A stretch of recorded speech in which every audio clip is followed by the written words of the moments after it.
Shalom, selamat pagi. Apa kabar Bapak Ibu Saudara-saudari? Kita bertemu kembali dalam ibadah minggu pagi hari ini. Tidak terasa kita sudah ada di minggu terakhir di bulan Juni.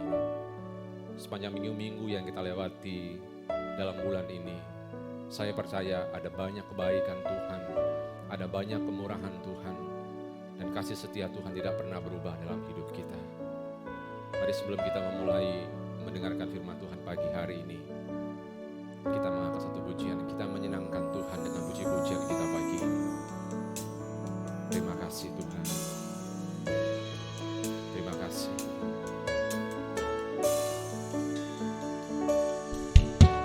Bila ku buka mataku dan lihat wajah-Mu, ku terkagum. Bila ku lihat hidupku dan karya tangan-Mu,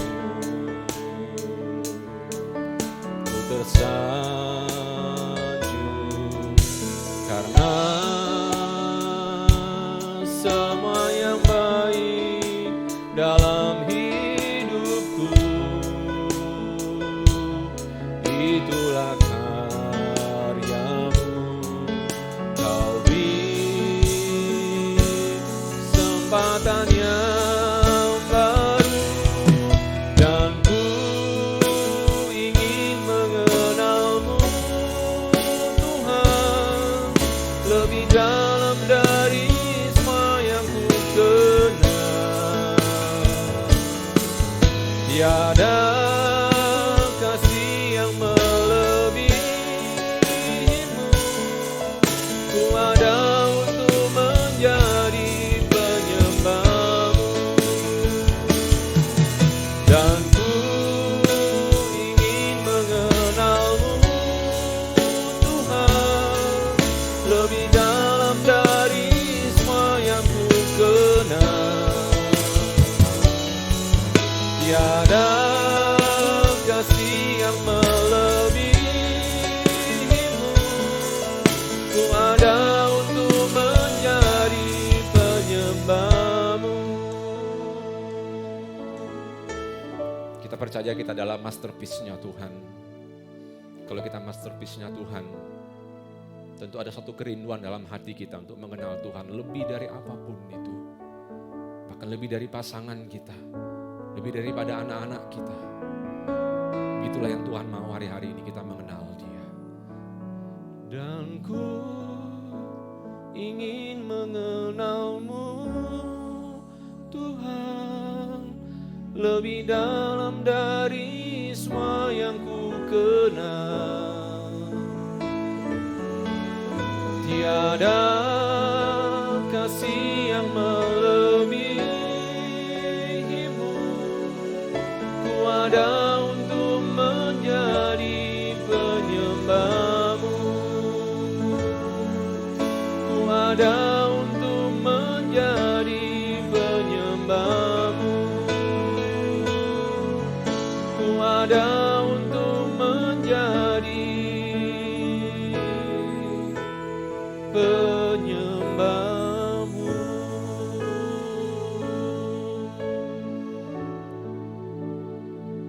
Biarlah damai sejahtera Allah yang melampaui segala akal, itulah yang memelihara hati dan pikiran kami di dalam Kristus Yesus.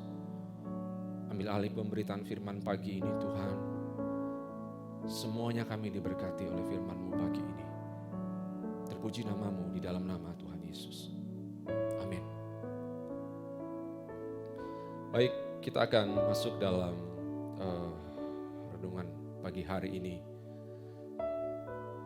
Apa yang akan saya sampaikan pagi ini, saya percaya sejak kita dari sekolah minggu kita sudah pernah mendengar tentang perikop ini. Bahkan mungkin dalam sepanjang tahun-tahun yang kita lewati, pasti dalam satu minggu-minggu yang kita lewati ada perikop ini disampaikan buat kita. Tentang apa itu? Tentang dua macam dasar. Perikop ini merupakan puncak dari pengajaran Tuhan Yesus tentang khotbah di bukit. Jadi pasal 5 Matius sampai pasal 7 Matius itu berbicara tentang khotbah di bukit. Dan perikop Matius 7 ayat 24 dan 28 ini adalah puncak, klimaks dari ajaran Tuhan Yesus. Dan semua ajaran yang disampaikan oleh Tuhan Yesus mulai dari pasal 5 sampai pasal 7 ini itu ditujukan buat orang-orang banyak. Tetapi lebih khusus ditujukan juga buat kepada para murid-murid yang ikut mendengarkan bersama-sama pada waktu itu. Baik, mari kita akan mulai baca perikop kita pagi ini yang saya ambil dari Matius 7 ayat 24 sampai ayat ke-28. Demikian firman Tuhan. Mari kita perhatikan bersama-sama. Setiap orang yang mendengar perkataanku ini dan melakukannya, ia sama dengan orang yang bijaksana yang mendirikan rumahnya di atas batu. Kemudian turunlah hujan dan datanglah banjir, lalu angin melanda rumah itu. Tetapi rumah itu tidak rubuh sebab didirikan di atas batu.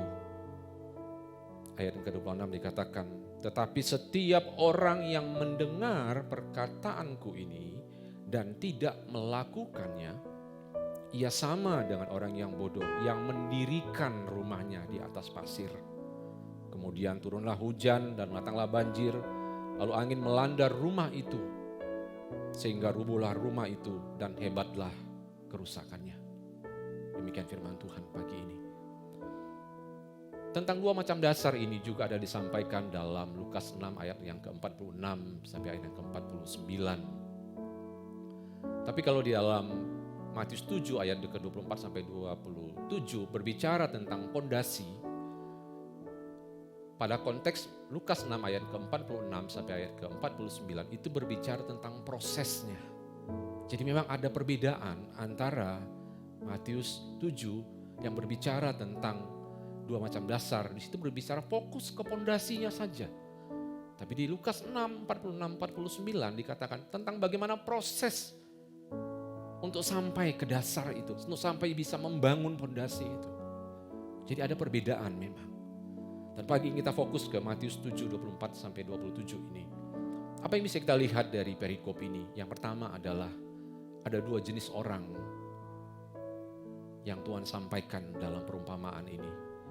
Ada ada satu orang yang bijaksana dan ada satu orang yang bodoh.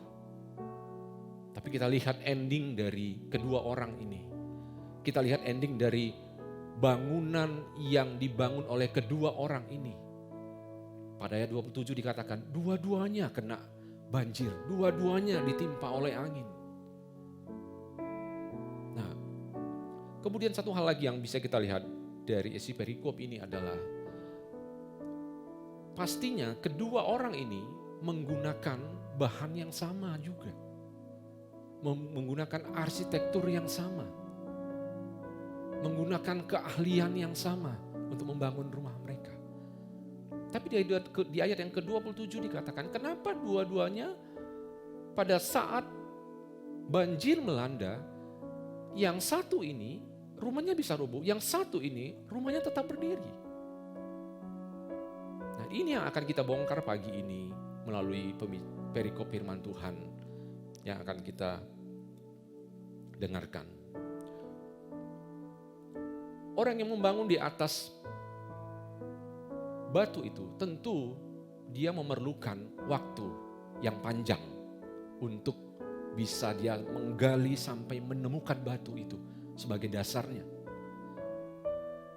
Nah, sementara orang yang bodoh tadi, dia tidak mau mengeluarkan energi yang lebih banyak. Dia tidak mau mengeluarkan waktu yang lebih panjang. Dia tidak mau mengeluarkan dana yang lebih besar untuk membangun bangunannya. Dia cukup hanya membangun di atas pasir saja tanpa menggali lebih dalam. Ini dua perbedaan yang sangat prinsip, yang sangat fundamental yang bisa kita lihat dari kedua karakter orang bijaksana dan orang yang bodoh dalam perikop ini.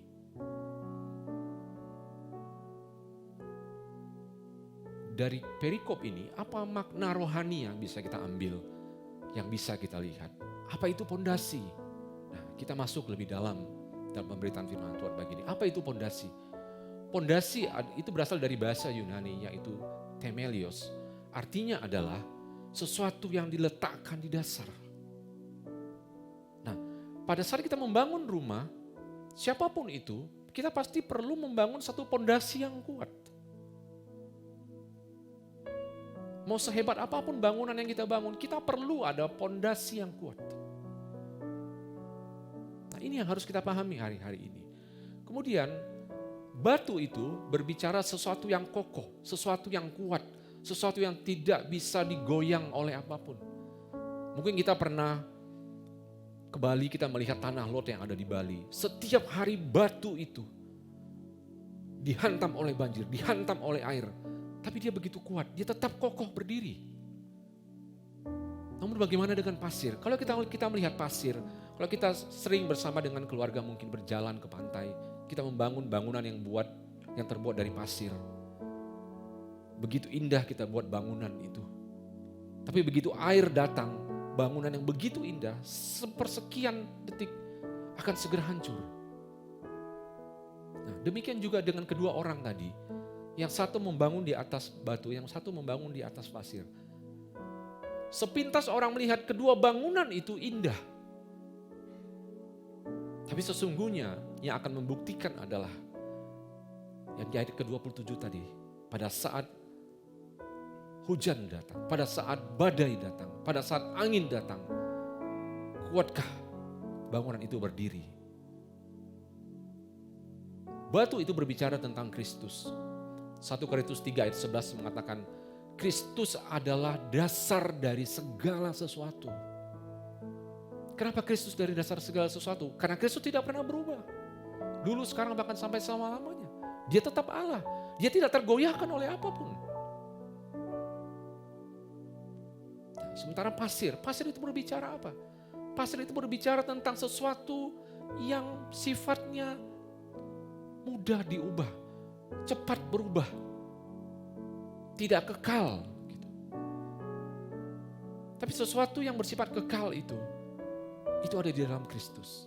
Ini yang harus kita pahami hari-hari ini. Dan kita harus tahu, untuk kita membangun di atas batu itu, yang adalah Kristus itu, ada harga yang harus kita bayar. Ada harga yang harus dibayar. Ini yang harus kita pahami, Bapak Ibu. Kemudian rumah, apa itu rumah? Rumah berbicara tentang kehidupan kita. Rumah berbicara tentang sesuatu yang kita bangun hari ini. Kalau kita mendirikan rumah kita di atas batu, itu adalah pilihan yang tepat. Dan pertanyaannya buat kita hari ini, di mana kita membangun kehidupan kita hari-hari ini? Apakah di atas kekayaan kita? Apakah di atas popularitas kita? Apakah di atas segala kehebatan kita? Di atas segala kegantengan dan kecantikan kita? Kalau kita membangun kehidupan kita di atas pasir, di atas popularitas kita, di atas kekayaan kita, percayalah, itu hanya masalah waktu, cepat atau lambat. Itu akan segera hilang. Tapi berbahagialah kita yang membangun kehidupan kita di atas batu yang kokoh itu, yang adalah Kristus Yesus Tuhan kita. Perkataan tentang bijaksana dan moral dalam perikop hari ini, perkataan tentang bijaksana dan bodoh dalam perikop hari ini, itu tidak berbicara tentang intelektual, tapi berbicara tentang moral. Karena coba kita perhatikan, kalau dalam ayat 24 dikatakan, setiap orang yang mendengar perkataanku. Perkataan yang mana? Tentu perkataan yang Tuhan Yesus sudah ajarkan dari Matius pasal 5 tadi. Apa aja itu? Tentang hal berdoa, tentang hal menghakimi, menjadi garam dan terang dunia. Itu semua hal yang Tuhan Yesus ajarkan buat kita. Namun ada satu yang menarik yang saya lihat dari bahasa asli, dari Matius 7 ayat yang ke-24 ini. Kalau dalam bahasa Indonesia kita langsung melihat setiap orang yang mendengar. Tapi dalam bahasa aslinya, dalam bahasa Yunani, ternyata ada kata sambungnya sebelum kita masuk ke kata setiap orang itu. Apa itu? Karena itu. Jadi pernyataan karena itu dalam bahasa aslinya, dalam perikop Matius 7 ayat 24 ini, itu menyatakan bahwa ada korelasi, ada hubungan antara perikop dua macam dasar ini dengan ayat-ayat yang di atasnya. Semua kita tahu tentang ayat-ayat yang ada di atasnya, tentang ajaran yang sesat, tentang pengajar yang sesat. Dan kita tahu di ayat-ayat yang sebelumnya ada 3 ayat yang menjadi satu warning, menjadi satu peringatan buat kita setiap hari. Jangan sampai kita yang sudah melayani, yang sudah berbuat mujizat, tapi Tuhan pada saat kita bertemu Tuhan yang bilang, aku tidak mengenal engkau. Nah, kalau kita melihat korelasi dari Matius 7 ayat ke-24 sampai ayat yang ke-27 ini, dan Matius 7 dan ayat yang ada di atasnya, Matius 7 ayat 21 sampai ayat 23, ini mempunyai satu ikatan yang kuat. Apa itu? Ayat 21 dikatakan begini, bukan setiap orang yang berseru kepadaku, Tuhan, Tuhan akan masuk ke dalam kerajaan surga, melainkan dia yang melakukan kehendak Bapakku yang di surga. Yang melakukan kehendak Bapakku yang di surga itu siapa? Itulah yang membangun di atas batu itu.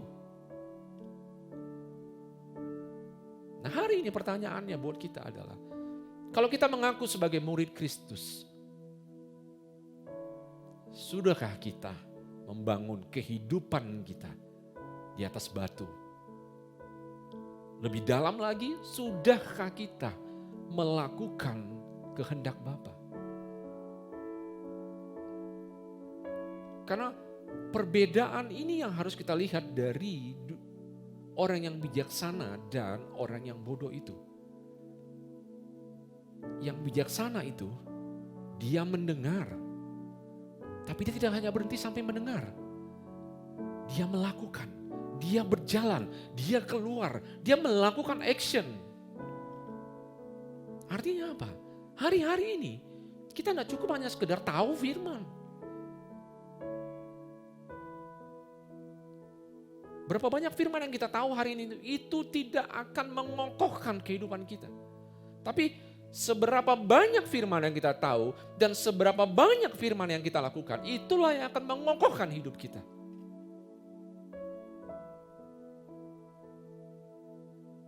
Mari kita renungkan ini. Gitu. Nah, orang yang bodoh itu, dia hanya sampai tahapan mendengar. Dia hanya sampai tahap sekedar tahu firman. Tapi tidak mau melakukan. Dia malas. Dia tidak mau bayar harga. Mari kita pahami ini. Sebenarnya dua-duanya sama-sama mendengar. Yang membedakannya adalah yang satu melakukan, yang satu hanya berdiam. Dia puas dengan, oh aku sudah tahu firman. Gitu. Saya ambil satu ilustrasi seperti ini. Kalau kita ingin pintar berenang, tentu kita tidak hanya cukup sekedar tahu tentang teori berenang. Tapi kita harus belajar melakukan teknik-teknik dasar dari berenang itu sendiri. Begitu juga pada saat kita tahu firman, jangan hanya sekedar tahu, jangan hanya sampai puas, oh aku sudah puas, aku Kristen sejak masa kecilku, aku semua sudah tahu segala firman. Tapi perhatikan begini, pernahkah kita menyentuh sampai kepada akar dari apa yang disampaikan oleh satu perikop dalam kehidupan kita? Bukankah selama ini kita puas hanya sampai dengan permukaan daripada firman itu? Tapi kita tidak mau pernah masuk sampai ke kedalaman firman itu. Mari ini renungan buat kita pagi ini. Bapak, Ibu, Saudara-saudara yang dikasihi Tuhan. Dari apa yang disampaikan perikop pagi ini, tentu ini menjadi satu peringatan untuk kita semua. Terutama pada saat masa-masa sedang Kita ada dalam masa pandemi corona hari-hari ini. Mungkin di antara kita ada yang berteriak sama Tuhan, ada yang berseru sama Tuhan. Tuhan, Engkau di mana? Kok kayaknya Tuhan tidak melakukan apa-apa? Saya mau katakan, Tuhan ada di tempat dia berada. Dia tidak pernah tergoyahkan oleh apapun. Lantas apa yang salah? Mungkin kita yang sudah meninggalkan Tuhan. Lewat semua kejadian-kejadian hari ini. Meninggalkan Tuhan dalam pengertian begini. Kita meninggalkan apa sesuatu yang kita pernah persembahkan kepada Tuhan selama ini. Apa itu? Waktu-waktu khusus kita untuk bersekutu dengan Tuhan. Apa itu? Penyembahan-penyembahan kita kepada Tuhan. Mungkin dengan apa yang terjadi hari-hari ini. Kita meninggalkan semuanya itu. Tapi percayalah. Kehidupan kekristenan. Mari perhatikan ini. Kehidupan kekristenan bukanlah kehidupan yang tanpa badai. Tapi saya mau katakan pagi ini, kehidupan kekristenan adalah kehidupan yang harus tahan badai. Tuhan tidak pernah menjadikan pada saat kita menjadi pengikut Dia. Tuhan tidak pernah menjanjikan pada saat kita menjadi muridnya. Oh, semua kehidupanmu akan berjalan dengan baik. Tuhan tidak pernah menjanjikan itu. Bukankah Tuhan yang berkata, pikullah, kuk. Renungkan ini. Dan percayalah setiap badai yang datang dalam hidup kita hari-hari ini. Itu ingin membuktikan siapa sebenarnya yang ada dalam kita hari-hari ini. Dasar apa yang kita bangun dalam kehidupan kita hari-hari ini. Sebenarnya ingin membuktikan itu aja. Bapak, Ibu, Saudara yang dikasihi Tuhan. Lantas apa yang bisa kita lakukan sebagai aplikasi lewat pemberitaan firman Tuhan pagi ini? Ketaatan itu berbicara tentang kedalaman, tentang satu kekokohan di dalam Tuhan. Tapi ketidaktaatan itu adalah satu kedangkalan, sesuatu yang mudah rapuh dalam hidup kita.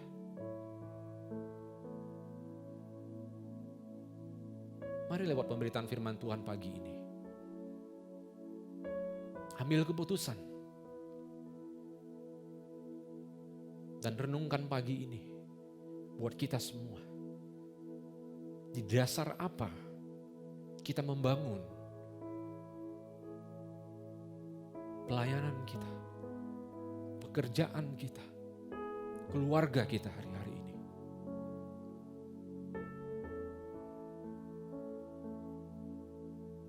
Jangan sampai pada saat Tuhan datang nanti, kita adalah orang-orang yang merugi, orang-orang yang mengalami kerugian dalam kehidupan kita. Karena apa? Karena banjir, hujan, dan angin itu berbicara tentang apa? Satu krisis. Krisis yang apa? Krisis yang terjadi di masa kini. Tapi jangan lupa, ada satu hal yang paling penting makna dari hujan, banjir, dan badai itu. Apa itu? Penghakiman Kristus yang kedua kali nanti. Jadi kalau Tuhan lewat perikop hari ini mengingatkan kita untuk membangun di atas batu, percayalah, Tuhan ingin pada saat Dia datang yang kedua kali, Tuhan ingin kita semua ada bersama-sama dengan Dia. Tuhan tidak mau kita mengalami kerugian seperti orang yang bodoh tadi itu, yang membangun dasar kehidupannya dengan segala sesuatu yang sifatnya sementara. Mari renungkan. Kalau Tuhan berbicara untuk kita pagi ini, jangan keraskan hati kita. Bapak, Ibu, Saudara yang dikasihi Tuhan.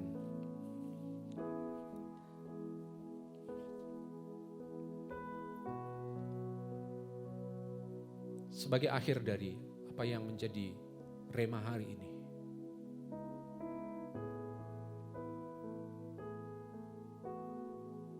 menjadi satu pertanyaan untuk kita.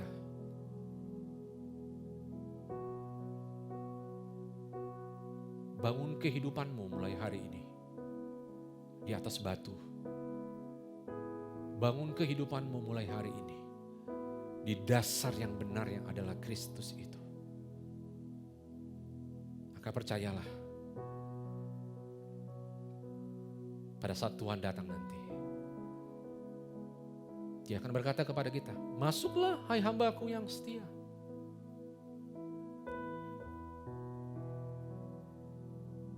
Karena kehidupan kita hari ini menentukan apa yang akan kita terima nanti. Sama seperti dua orang dalam perikop kita hari ini. Dua orang yang satu bijaksana dan satu yang bodoh itu. Sehebat apapun mereka bangun bangunan mereka. Ujian di ayat yang ke-27 itu tadi berbicara tentang hujan, badai, dan angin. Itu yang akan membuktikan apakah bangunan kehidupan kita benar-benar berdiri kokoh atau tidak. Sebagai kesimpulan dari pemberitaan firman Tuhan pagi ini,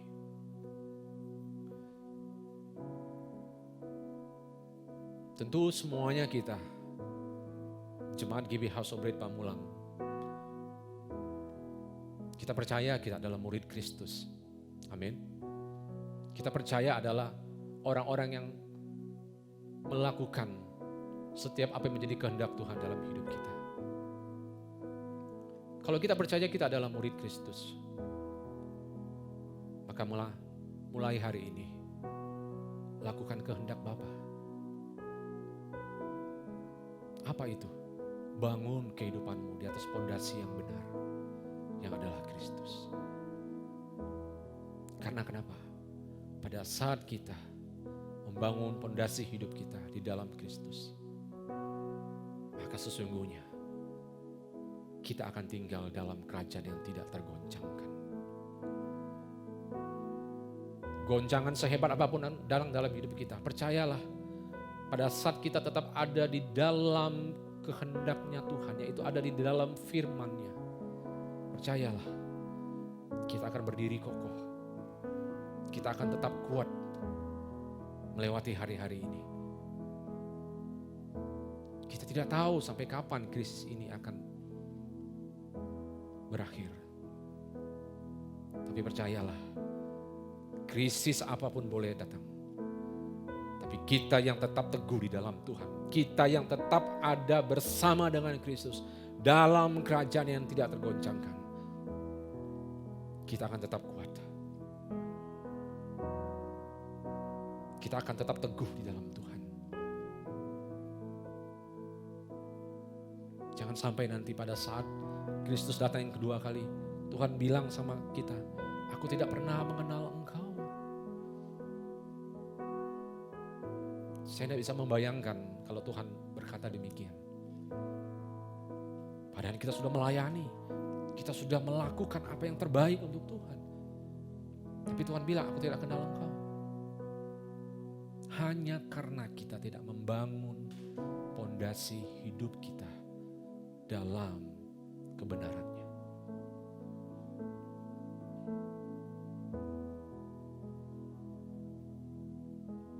Mari mulai hari ini. Jangan tunda-tunda, jangan tunggu besok. Kita tidak tahu kapan Tuhan datang. Putuskan mulai hari ini. Aku mau melakukan kehendak-Mu Tuhan. Aku mau mendirikan kehidupanku di atas batu yang adalah Engkau sendiri Tuhan. Mari tundukkan kepala. Bapak Ibu, kita berdoa.